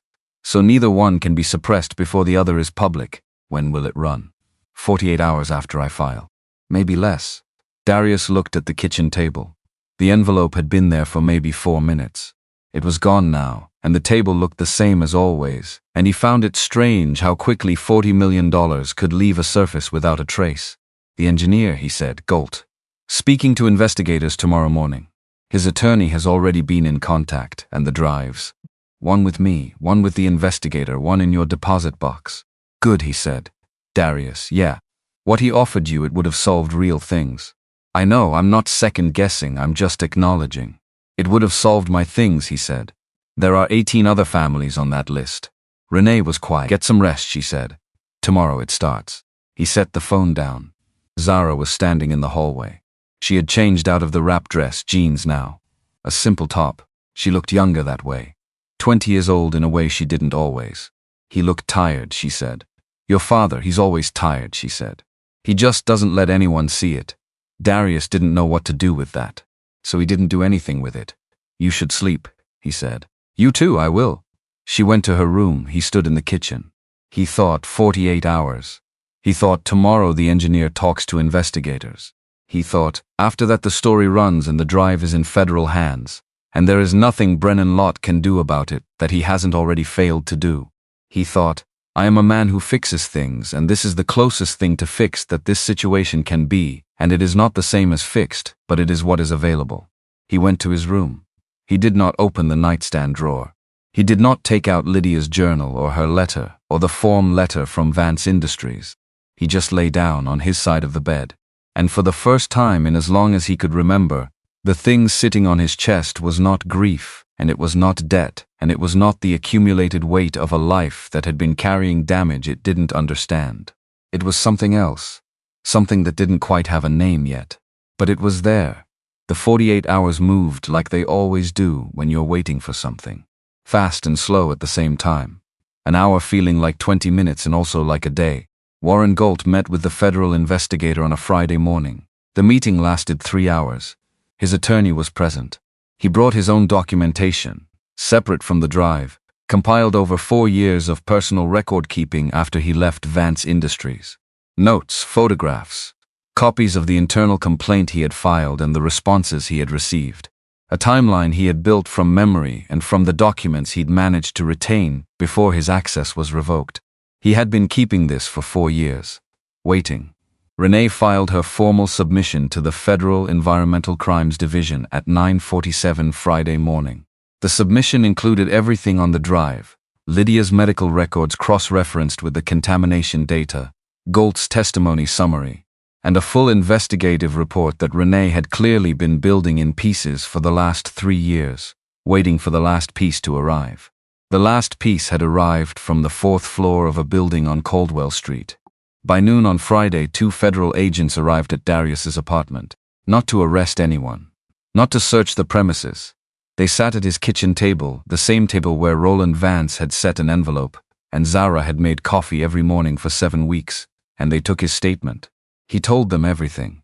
He told them about the job, about the layoffs, about the insurance ending, about Lydia's illness and its progression and the appointments that got harder to keep and then the ones that stopped. He told them about finding Lydia's name on the spreadsheet. He told them about the journal entry. Water has been strange lately, like something's off, probably imagining it. One of the agents wrote without stopping. The other watched him. When he finished, they thanked him. They told him to keep the drive secure. They told him that the investigation was formal now, and that meant Vance Industries and its principals would be notified of a federal inquiry by end of business, which meant Roland Vance would know by 4 o'clock, which meant Brennan Lott would know by 4:01. Darius sat at the kitchen table after the agents left. Zara came and sat across from him. Neither of them said anything for a moment. "That's it," she said. "Once it's formal, it can't be undone," he said. "No," he looked at the table. "Are you ready for what comes after?" he asked. She looked at her hands. "No," she said, "but I'm going anyway," which was honest. Which was also, he thought, the most honest thing about courage, that it almost never felt ready. It just went anyway. At 5:23 Friday afternoon, Renee's piece ran online. By 6 it had been picked up by the wire services. By 7 it was on every news feed. Vance Industries executive linked to deliberate contamination of Caldwell Street water supply. 19 confirmed deaths, federal investigation opened. The headline was not the story. The story was 2,000 words of forensic journalism, built on 7 years of evidence, 3 years of Renee's investigation, 4 years of Warren Galt's record keeping, and a red USB drive that a 20-year-old woman had carried out of her father's house and into a room that cost $250 a month. Darius read it on his phone. He read it twice. He read Lydia's name in the 3rd paragraph and did not flinch because he had been preparing himself for that moment, and he had prepared well enough. He read the description of how the contamination worked, what it did to the body over time, what the internal reports had said about exposure levels and the projected timeline to property value decline. He read it and understood fully, for the first time, the mechanics of how Lydia had died. Not the disease, not the failure, the decision.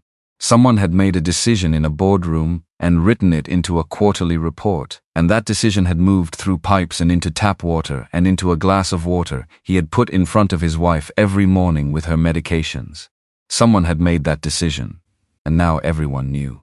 Roland Vance was arrested at his home at 6:14 Saturday morning. Federal agents, 2 cars.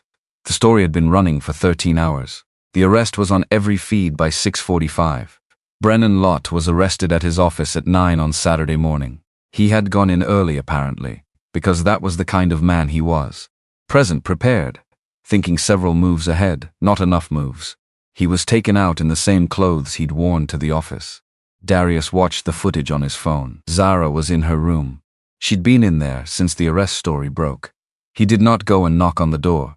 He gave her the space because she needed it, and because he understood something about needing space that he couldn't give yourself. He stood at the kitchen window. The car was gone. The second car was gone. The surveillance that had been rotating outside his building for 2 weeks was gone, because the people who had ordered it were no longer in a position to order anything. The street looked the same as it always did. Same sidewalk, same corner store, same bus stop with the advertisement for a phone plan nobody on this block could afford. It looked the same, and it was completely different, because the thing that had been buried under it was now in daylight, where everyone could see it. Dre knocked at noon. He had a brown paper bag with him. Inside were 2 containers of food from the Caribbean place on 7th that made the oxtail Darius had been saying for months he was going to order and never had because it was $18. Celebration, Dre said. Nothing's over yet, Darius said. I know, Dre said. Still. Oxtail, he couldn't argue with that. Zara came out of her room around 1. She looked like someone who had been crying and then stopped and then organized herself back into presentability through sheer effort. Her hair was still straight and smooth. Her eyes were red at the corners. She looked at the food containers on the table. She sat down. She ate. The 3 of them sat at the kitchen table on a Saturday afternoon and ate oxtail from paper containers, and did not talk about what had just happened, because some things are too large to talk about immediately and need to sit for a while before they fit inside words. Outside, the city went about its business. Inside, a man who fixed things and a woman who had walked away from everything, and a neighbor who had watched a building for 2 weeks over a brown paper bag full of food that cost more than was practical and completely worth it. Darius finished his food. He thought, the trial comes next. He thought, that is its own thing. He thought, Lydia's name is going to be in courtrooms and on news feeds and in documents for a long time. He thought, she deserves that. She deserves to be named in every room this goes into. He thought, it doesn't bring her back. He thought, I know it doesn't. But it means she wasn't just a number in a column, and that matters. He looked at the window. The afternoon light was coming through at the angle it always came through in October. The same angle Lydia had liked in the kitchen. The same light. Still here. He sat with that for a moment. Then he got up and washed the containers out and put them in the recycling. Because some things just needed doing. And he was still a man who did them. The trial began on a Tuesday in February, federal court, downtown. The kind of building designed to communicate the weight of what happened inside it before you even reached the door. Stone steps worn smooth by decades of people climbing them towards something they needed to resolve. High ceilings that caught sound and held it. Rooms that had seen things that mattered and expected you to behave accordingly. Darius wore his good jacket, the charcoal one he'd bought for Lydia's funeral and had not worn since. It still fit. He didn't know how to feel about that. Roland Vance and Brennan Lott were tried together. 2 defense teams. Separate strategies that were, at their core, the same argument shaped differently. Roland's defense said he was a CEO, not an engineer. He signed documents his team had vetted. He had no reason to believe the Clearwater monitoring reports indicated deliberate criminal activity. He had trusted the wrong people. Brennan's defense was more aggressive. The drive had been taken without authorization. Chain of custody was compromised. Warren Galt was a disgruntled former employee with financial incentive to cooperate. The entire case rested on evidence that should not have been admitted. Both arguments were assembled carefully. Both had lawyers who were very good at what they did. Both had the same problem. Renee O'Connor's investigation did not touch the drive. It had been built through 3 years of legal sourcing. Interviews, public records, financial filings that were available to anyone patient enough to read them. She had been patient. Her work stood completely independent of anything Zara had taken from her father's laptop. Warren Galt's testimony did not rest on the drive either. It rested on 4 years of personal documentation and the internal complaint records that Vance Industries' own HR system had filed and never deleted. Nobody had thought to delete them, which was the kind of oversight that happened when you believed too long in your own invincibility. The prosecution built their case in layers. Environmental data first. Then property acquisition records through the subsidiary companies. Then the banking trail. Then the internal communications. Then Galt. Then Darius. He was called on the 8th day of testimony. He had not prepared a speech. He had never worked that way. But he had sat with what he needed to say long enough that it had become solid inside him. The defense attorney on cross-examination was good. She moved through her questions with the precision of someone who had spent weeks finding the angles.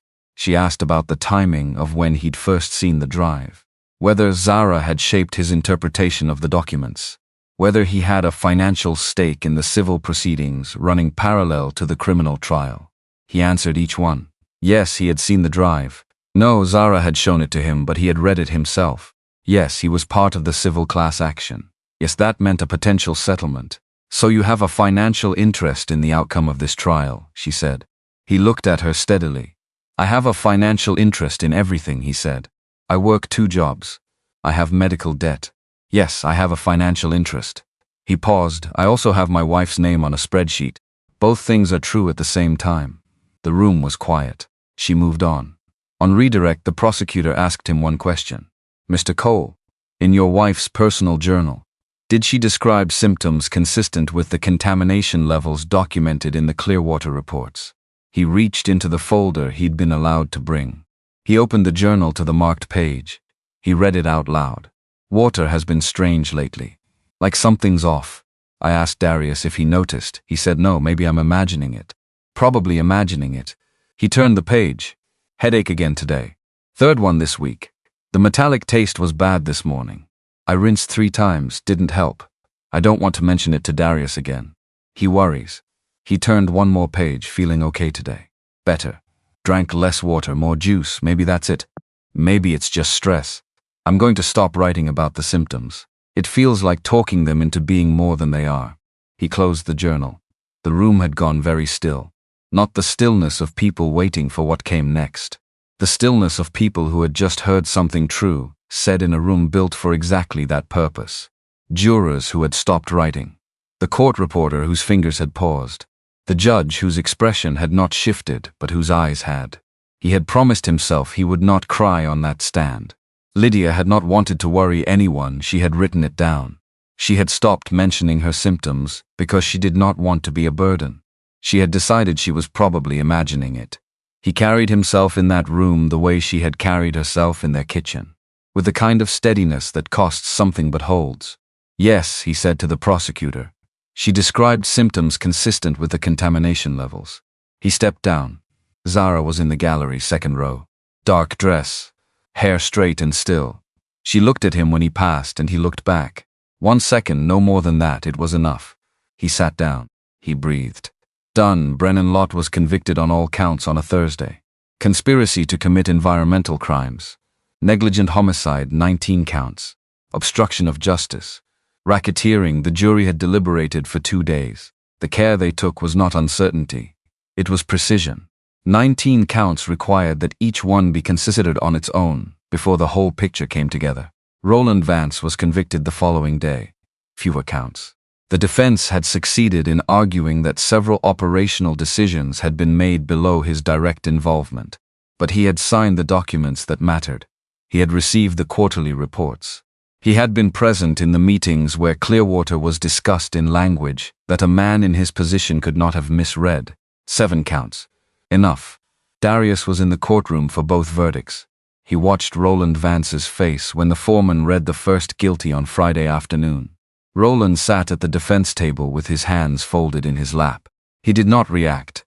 The controlled stillness of a man who had been managing his public face his entire adult life. But his jaw moved. Just once. The small movement of someone holding something in that wants out. And then he looked at Zara. She was in the 2nd row. She looked back at him. Darius watched that exchange and understood he was seeing something that did not belong to him. 20 years of a relationship between a father and a daughter, compressed into 4 seconds across a courtroom. Not simple hatred, not simple love, something far more tangled than either. The look of a daughter who had done the right thing and was going to carry the cost of it for the rest of her life. The look of a father who had raised someone strong enough to stop him and was only now understanding what that meant. Roland looked away first. The bailiff moved. It was done. They walked out of the courthouse into a February afternoon that smelled like rain coming. Gray sky, cold wind off the street. Renee was on the steps working 2 phones simultaneously, filing copy in real time. She glanced at Darius as he passed. "Lydia's going to be in the lead," she said. "Good," he said. She nodded once and went back to her phones. He and Zara stood on the courthouse steps and looked at the city below them. Buses, cabs, people moving through a Friday afternoon with no awareness that something had just closed in a building behind them. "What do you need right now?" Zara said. He thought about it for a real moment.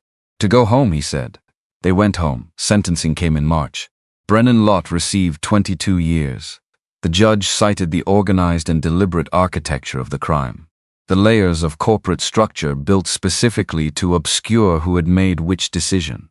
The internal evidence showing that Lott had understood what the contamination would do to the people in the Caldwell Street district and had proceeded with full knowledge.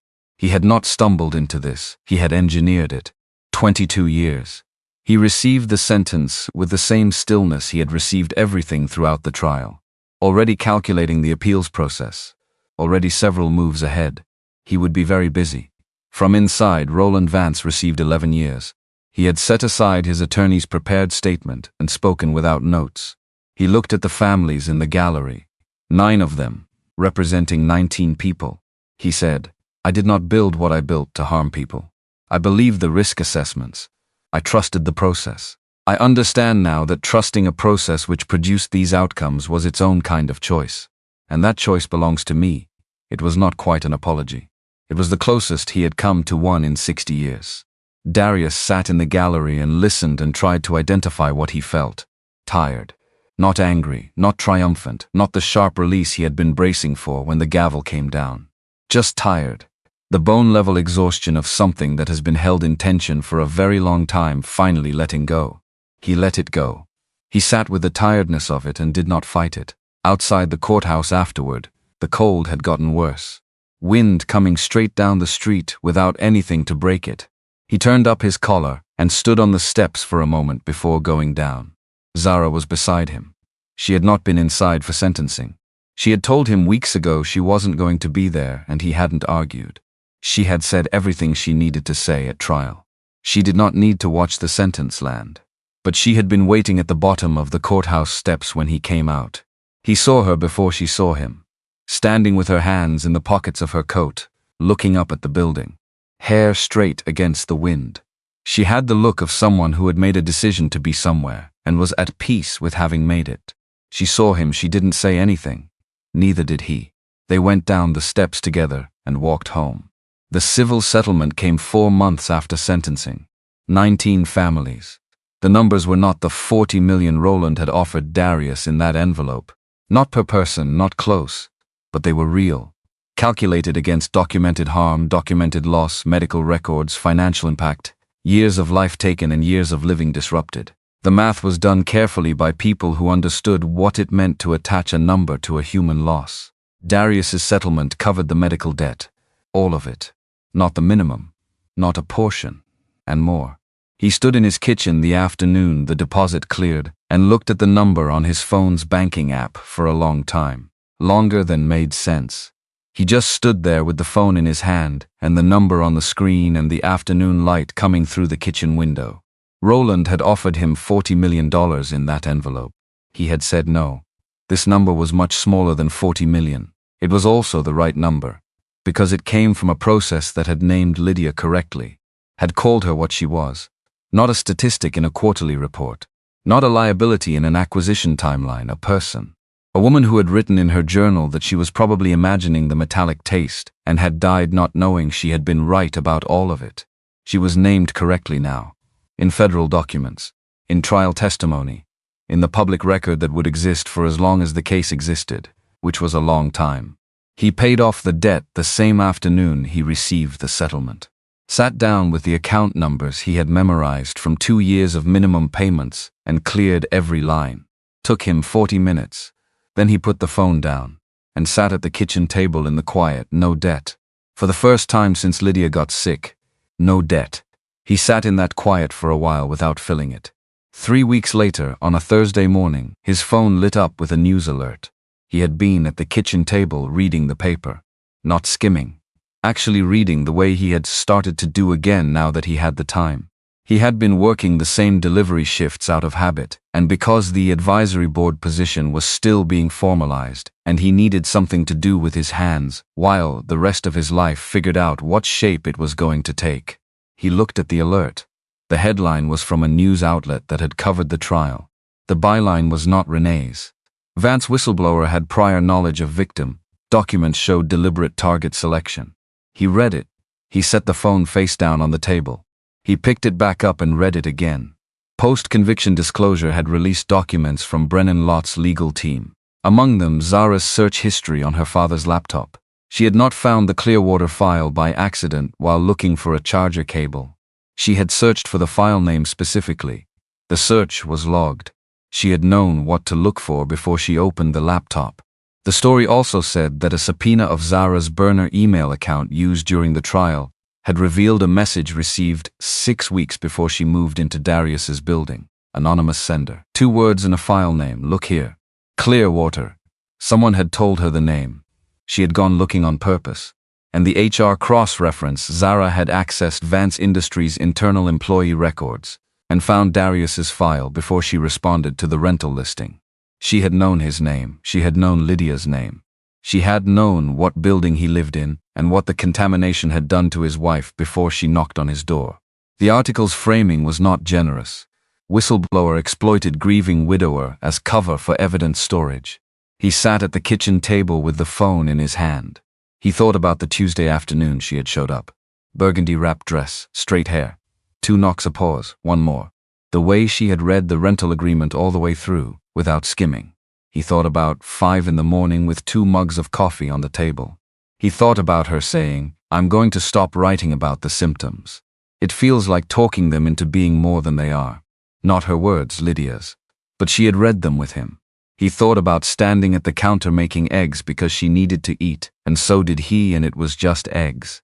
He thought about Roland Vance setting an envelope on this table, and Zara looking at her father and saying, "This is the first time I know what I'm doing."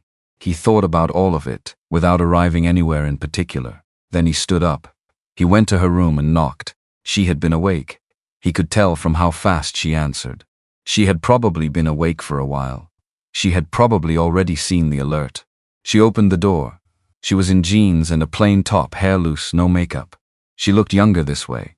20 years old in the way she didn't always let herself be. She looked at him and waited. "The email," he said. "The one with the file name. Do you know who sent it?" She held his gaze. "I have a strong guess," she said. "Warren Galt." She didn't confirm or deny it directly, but the way her eyes moved told him he wasn't wrong. He leaned against the doorframe. "He filed an internal complaint 4 years ago," Darius said. "Got walked out the same day, kept everything. Spent 4 years waiting for someone to do something with what he knew." He paused. "And he figured you were the only person inside that house who might." She was quiet. "Did you use me?" he said, flat direct. The kind of question that only lands if you ask it straight. She did not look away. "I knew your name before I knocked on that door," she said. "I knew what happened to Lydia. I knew this building was in the contamination zone. I knew you had a reason to care about what was on that drive." She stopped. "I chose this address on purpose, not randomly." He let that sit. "But somewhere in the first 2 weeks," she said, "it stopped being about what I needed from you. I don't know exactly when, I just know that it did." He looked at the floor for a moment. He thought about what his grandmother had told him once, when he was maybe 12 years old and furious at someone who had done the right thing for the wrong reason. She had said, "Boy, the right thing is still the right thing. Don't let somebody else's complicated motive make you forget what the outcome was." He had been 12. He had not fully understood it then. He was 37 now. He understood it now. "You could have told me from the beginning," he said. "Yes. Why didn't you?" "Because I wasn't sure yet who you were," she said. "And because I was ashamed, not of taking the drive, of how I got there, of how much I had not seen for 20 years while I was comfortable." She looked at her hands. "It's hard to tell someone the full truth about yourself when you're still figuring out what the full truth is." He stood in the doorway, the hallway behind him, the kitchen at the end of it. the morning light that would be coming through the window by now. "Come have coffee," he said. She looked up. "That's it," she said. "That's where we start," he said. They went to the kitchen. He made coffee. They sat at the table where a lot of things had been said and decided and survived, and they drank it without solving everything, because not everything needed to be solved at once. Some things needed to be sat with first. That was a thing he had learned from Lydia, and from the 2 years after her, and from 7 weeks with a woman who had knocked on his door knowing more than she admitted and stayed longer than she planned. He drank his coffee, she drank hers. Outside, the city started its morning. 18 months after the "for rent" sign came down from the door, Darius stood in front of a small conference room table on the 3rd floor of a building 6 blocks from the apartment on Caldwell Street, the Caldwell Street Community Environmental Trust. The organization had been established as part of the settlement terms, funded by a portion of the Vance Industries assets seized during the criminal proceedings.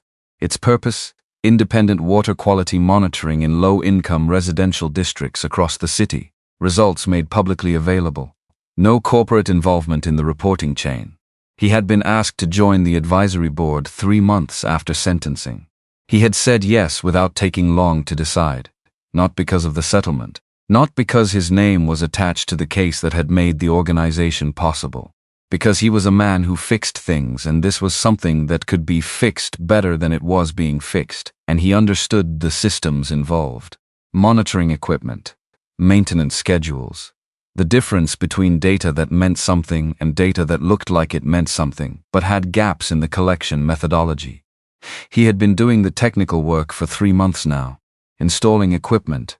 Training staff on maintenance. Building the inspection schedule from scratch because the one they had inherited was designed by someone who understood compliance paperwork better than actual equipment. He sat at the table and went over the Q1 inspection report with a woman named Adaisy who ran the organization's field operations. She was thorough. She asked good questions. She did not pretend to know things she didn't know, which was rarer than it should be. "The sensor on the east side of the district is reading inconsistent," she said. "I know, I looked at it Tuesday. The mounting bracket is loose. Takes about 20 minutes to fix. Can you get to it this week?" "Tomorrow morning, thank you." He gathered his papers. He thought about how strange it was to sit in a building 6 blocks from his apartment, doing work that would have been completely outside his life a year and a half ago. A different version of fixing things. The same instinct pointed in a new direction. He thought about Lydia, who had wanted to work in public health before the illness made that harder to pursue, who had talked about it at dinner in the early years, with the specific energy of someone mapping a future. He had not thought about those conversations in a long time. He thought about them now. Some things found their direction late. He went down the stairs and out into the April afternoon. Zara was sitting on the front steps of the building. This surprised him. Not because it was unusual for her to be nearby. The design studio where she worked was 11 blocks east, and she passed this block on her route home. But she was sitting on the steps, not walking past, which meant she had come specifically. She had a sketchbook on her knees. She was drawing something he couldn't see from the sidewalk. She looked up when she heard him. "Done early," she said. "A day's runs tight meetings," he said. "You?" "Half day. Client approved the final version, so I walked instead of taking the bus." He came and sat on the step beside her. She turned the sketchbook so he could see. It was the front of the building. The trust's name above the door. Not a technical rendering. A drawing the way she drew things, with more attention to how the light fell than to precise proportions. The kind of drawing that was more interested in atmosphere than accuracy. "For the annual report," she said. "They asked if I could do something for the cover. I said yes before I thought about it. That's a good way to end up doing things you're good at," he said. She almost smiled. "I'm charging them properly this time," she said. "Not the non-profit rate I gave them last quarter." "Good." She closed the sketchbook. They sat on the steps in the April afternoon, the street in front of them. People going past. A bus stopping at the corner and opening its doors and letting people off and taking people on and closing and going. He watched the bus pull away. "There's a woman on the 42, Zara said, who has a cart. She gets on at Mercer Street. The driver always lowers the ramp." "You mentioned her," he said, "back in the winter." "I know, I keep thinking about her." She looked at the street. "She got off at my stop last week." I held the door of the laundromat for her, and she said thank you without stopping. Like it was just part of the motion of things. He looked at her. What is it about her, he said. Zara was quiet for a moment. She's just going where she's going, she said. She's not explaining herself to anyone. She's not earning anything. She's just going. He understood what she was really saying. She had grown up in a house where everything required justification, where love came attached to expectations and presence came attached to performance, and the question underneath every interaction was, what does this cost and what does it get you? She had been 20 years old and already expert at calculating that equation in both directions, and now she was learning something different, that a woman with a cart could get on a bus and go where she was going and not owe anyone an account of it, that you could just go. He didn't say any of that. He said, you want to walk back or take the bus? She stood up. Walk, she said. It's a good afternoon for it. They walked. 6 blocks back to the building on Caldwell Street. The route they had both taken enough times now that it had become automatic. Which corner to cut across? Which block had the bad pavement, where the bodega was that had good coffee if you needed it, and bad coffee if you were paying attention? He had not meant to learn the route so well. He had learned it anyway. They went up the stairs, 4th floor. The hallway with the carpet the color of a bad decision. The elevator that worked 4 days out of 5. The window at the end of the corridor that caught light in the late afternoon. He unlocked the door. They went in.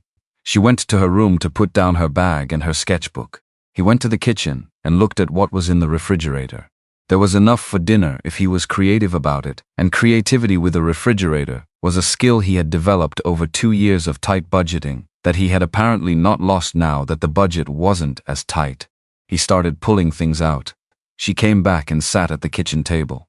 I got a message from my father's attorney today, she said. He didn't stop what he was doing. Forwarding some personal effects, she said, from before the proceedings. Books I'd left at the house. A box of things from my room. You going to pick them up? I said they could ship them. He set a pan on the stove. Is that what you want? He said. She thought about it honestly. I don't know yet, she said. Some of those things matter. Some of them are just things. She put her elbow on the table and rested her chin in her hand. I might go get the ones that matter. I haven't decided. That's okay, he said. It doesn't have to be decided today. No, she agreed. It doesn't. He cooked. She sat at the table and sketched something small in the corner of a page while he cooked, the way she did when she needed something to do with her hands while her brain was somewhere else. He had learned not to ask what she was drawing in those moments. She would show him if it was something, and if it was nothing, she would close the book. She closed the book. He put food on the table. They ate in the kitchen with the evening light coming through the window, the particular low slant of April light that did something to the room that he had noticed more in the past few months than he ever had before. Not warmer exactly, more present, like the light itself was paying attention, he thought. Lydia had liked this light, he thought. I notice it more now than I did when she was here to like it. He wasn't sure what to do with that, whether it was a sad thing or a different kind of thing. He sat with it for a moment, the way you sit with something you're not ready to categorize yet. Then he finished his dinner. Zara was looking at the window. Can I ask you something, she said. Yeah, the for rent sign. The copy you printed. You put it in the kitchen drawer. I did. Why? He thought about how to answer that. Because the original started something, he said. And I didn't want to throw away the thing that started it just because it was over. She looked at him. Is it over? He looked back. That part is. He said. Okay, she said. That was all. Just okay. The way two people who have been through a lot together say okay when they mean something more than okay, but don't need to say it all the way out loud because the other person is already there. He cleared the plates. She helped. They moved around the kitchen the way people move around a kitchen when they have been sharing one long enough that the choreography is automatic. Who gets to the sink first? Where things go? Who refills the water without being asked because they noticed the glass was getting low? He had not meant to learn that choreography. He had learned it anyway. Later, after she had gone to her room and the apartment had gone quiet, he stood at the kitchen window. The city below. The street lamp on the corner throwing a yellow circle on the sidewalk. The night sounds of a building full of people living their lives in parallel, floor by floor. He had been 37 years old for 7 months now. Lydia had never been 37. He still thought about that. He expected he would keep thinking about it, but the weight of it had changed. Not lighter exactly, more like something he knew how to carry now. Not a thing he had to brace against, just something he carried. He thought about the advisory board meeting tomorrow. The loose sensor bracket that would take 20 minutes to fix. The inspection schedule a days wanted finalized by the end of the month. He thought about the for rent sign in the kitchen drawer, under the lease agreement with both their names on it, under the rental receipt from the first month. He thought about Lydia writing, probably imagining it in a journal she had kept private because she did not want to worry anyone. And about that journal sitting in the nightstand drawer now, alongside a letter from Warren Galt that said, "I am sorry I wasn't louder." Some things belonged together, even when the reason wasn't simple. He turned from the window. He went to the nightstand. He opened the drawer. He took out Lydia's journal and sat on the edge of the bed and opened it to the first page. Not the last. The first. The entries from before the symptoms started. The ones about ordinary things, a recipe she wanted to try. A conversation that made her laugh. A Tuesday in March when nothing unusual happened and she wrote about it anyway, because she was the kind of person who thought ordinary Tuesdays deserved to be recorded. He read for a while. Then he put the journal back. He turned off the light. He lay down on his side of the bed and looked at the ceiling and listened to the building settle around him. He thought, she is named correctly now. He thought, she is in the record. He thought, I can keep going. He was a man who fixed things. There were still things to fix. Tomorrow morning, he would take the number 6 bus to the east side of the district and spend 20 minutes on a loose sensor bracket, and it would hold after that, because when he fixed something it held. That was a thing he could count on. He closed his eyes. Outside, the city went on doing what cities do at night, moving, breathing, carrying everyone inside it through the dark toward morning. He went to sleep. In the morning, the light came through the kitchen window, the way it always did, the angle it had always come through, the one that made the kitchen look like a place where people lived and not just passed through. Zara was already at the table with her coffee. She had the sketchbook open, drawing something. She looked up when he came in and then back down at the page. He made coffee. He sat across from her. The morning was quiet in the way. Mornings are when nothing is wrong and nothing needs immediate attention, and the day hasn't started pulling in any particular direction yet. The for rent sign was in the drawer. The lease was in the drawer. The journal was in the nightstand. And this, whatever this was this kitchen, this morning. This particular combination of people who had arrived here through fire and loss and a red USB drive and a choice made every single day was just what it was. Not fixed. Not finished. Not wrapped up into something clean. Just real. He drank his coffee. She turned the sketchbook around so he could see. It was the kitchen window. Just the window. The light coming through it at the morning angle. Simple. Not trying to be anything other than what it was. He looked at it. She looked at him looking at it. You going to keep it, he said. Maybe, she said. Or maybe it's just practice. He nodded. He looked at the window itself. Same light, still there. He thought, that's enough. He didn't say it out loud, but it was.